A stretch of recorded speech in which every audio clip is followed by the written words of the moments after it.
तब्बल 103 वर्षे जुना ब्रिटिशकालीन पूल पाडून त्या ठिकाणी नवीन उभारण्यात येत आहे. मध्यंतरी नॅशनल हायवेने रेल्वे प्रशासनाला दिलेले डिझाईन मान्य नसल्याने काम थांबले होते. नवीन डिझाईनला रेल्वे प्रशासनाने मंजुरी दिल्यानंतर आता पुन्हा खऱ्या अर्थाने कामाला सुरुवात झाली आहे. मुख्य पिलर उभारण्यात येत आहे. 1922 साली बांधण्यात आलेला रेल्वे पूल 14 डिसेंबर 2025 रोजी पाडण्यात आला. रेल्वे पूल हटवल्यानंतर पुन्हा याच जागी सुमारे 35 कोटी रुपये खर्च करून नवीन पूल उभारण्यात येणार आहे. डिसेंबर 2026 पर्यंत पुलाचे काम होणे अपेक्षित आहे. मात्र मध्यंतरी नॅशनल हायवेने तयार केलेले डिझाईन रेल्वे प्रशासनाने अमान्य केले होते, त्यामुळे काम थांबवण्यात आले होते.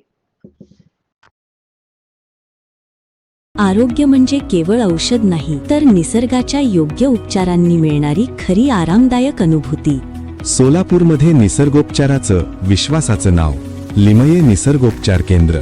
इथे उपलब्ध आहेत विना औषध उपचार पद्धती, ॲक्युप्रेशर, ॲक्युपंक्चर, कपिंग आणि मसाज थेरपी. सर्व प्रकारच्या आजारांवर निसर्गाच्या माध्यमातून